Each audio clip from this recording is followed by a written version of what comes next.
자, 여기는 대구의 한 도로입니다. 아, 지금 뭐 오토바이를 타고 폭주족들이 클락션을 울리면서 도로를 누비고 있어요. 지금 뭐 무법천지입니다. 차선 변경을 뭐 맘대로 하고 헬멧도 다들 쓰지 않았습니다. 자, 터널 안으로 진입합니다. 아, 점선에서 실선으로 바뀐 차선이에요. 여기 이제 넘어오면 안 되거든요. 그냥 이 차로를 유지해야 되는데. 자, 보시죠. 여기서 승용차 한 대가 쭉 가는데 차선을 넘어옵니다. 폭주족이랑 여기서 부딪힙니다. 아이고. 네.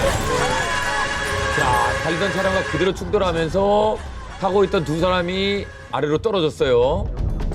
어린애들이네. 네. 자, 절뚝이면서 폭주족들이 이제 갓길로 몸을 피하는데, 자, 이때 차에서 운전자가 내립니다. 그리고 오토바이 운전한 폭주족에게 다가가를 가더니, 어머머머. 예, 폭행을 하기 시작합니다. 아이고 다쳤는데. 그리고 이제 폭행 이후에도 이제 위협은 계속되고 있고, 그러자 이제 동승자가 내려가지고 운전자의 위협을 이제 만류합니다. 하지 마라. 교통사고 신고도 하지 않았습니다. 못하는 거죠. 폭주족들은 조용히 그냥 떠났습니다. 어머. 자, 이 운전자의 행동을 정의 구현이라고 할 수 있을까요?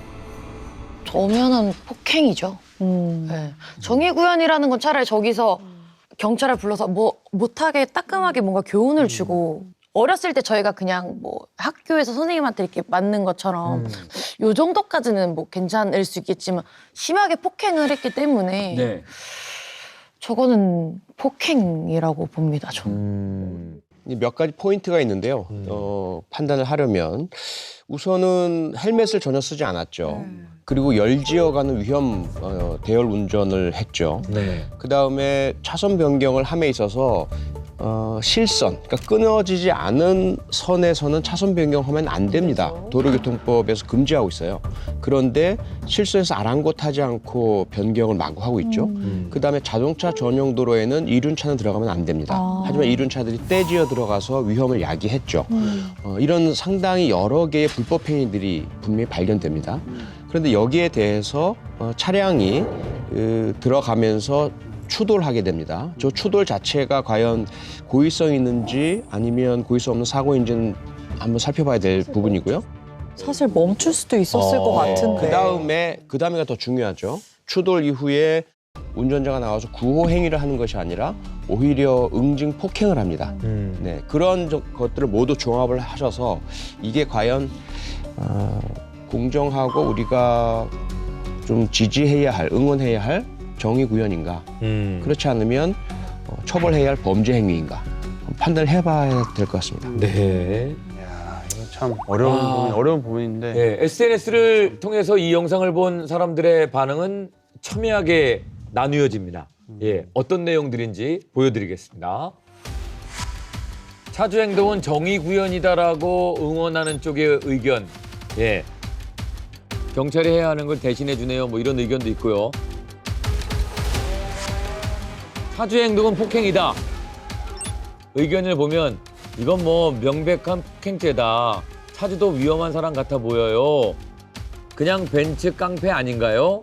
이렇게 의견이 나눕니다. 화가 많이 나신 것 같아요. 네, 다양한 의견인데 근데 지난번에 저희가 이제 일본 사례를 보여드렸잖아요. 네. 그 폭주족들을 대하는 일본 경찰들은 그냥 갖다 박잖아요. 때렸어요. 때리기도. 갖다 들이받았습니다. 네. 예. 그런 다음에 이제 뭐 구호 조치를 어떻게 했는지 모르겠지만 갖다 들이박는 행위는 폭행이나 다름없지 않느냐. 이런 의견도 있을 것 같은데. 요즘에 이 정의구현 콘텐츠가 굉장히 많이 올라오고 있고 많은 사람들이 이제 보고 있는데 이런 현상들이 많이 벌어지는 이유는 뭐라고 생각하십니까? 일단 그 두 가지 측면에서 접근을 해볼 필요가 있습니다. 심리적 측면이 있고요. 또 사회적인 측면. 이 두 가지 측면에서 본다면 이 뇌과학자들이 연구한 바에 의하면 이 누가 봐도 응징을 해야 되는 사회적 부정이다라고 생각되는 것을 응징할 때 우리 뇌는요. 도파민이 나온대요. 그래서 이런 행위가 계속 이어지면 그 정의로운 행동이야라고 자기가 생각하는 걸 실행하면서 자기가 스스로 굉장한 어떤 쾌감을 느끼기 때문에 정의도 중독될 수 있다. 이런 얘기를 하거든요. 그래서 좀 지나치게 되면 그것이 이제 만성적으로 그것만 찾아다니면서 추구하게 되는 문제가 생길 수도 있고요. 그다음에 두 번째 사회적인 요인으로 본다면 일단 우리 이제 사법 체계에서의 어떤 처벌이나 이런 제재할 수 있는 힘이 너무 약하다고 느끼는 사람들이 뭐 저런 거 사실 뭐 신고하고 뭐 그 블랙박스 찍힌 거 제보하고 해본들 이것이 사라지지 않을 것이다라고 생각해서 그냥 자기가 응징해버리는 이런 그 사법 체계에 대한 불신에서 비롯되는 것이 많고요.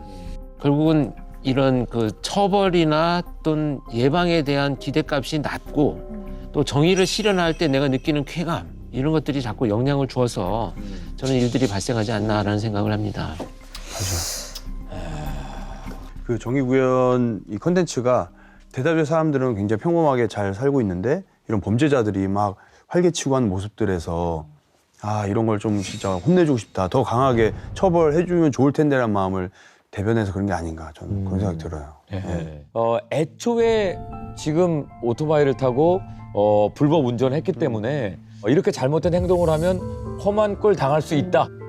뭐 요 정도의 본보기가 저 폭주족들한테 좀 있었으면 좋겠는데 그렇죠. 이걸 사실은 운전자의 저 영상을 보고 저들이 느끼는 게 아니고 법적으로 이렇게 좀 제도적으로 좀 마련이 되어 있어서 맞아요. 이런 일을 하면 이렇게 단다가 명확하게 있어야 되는데 그렇죠. 이게 계속 반복되고 있는 게 참 안타깝습니다. 예.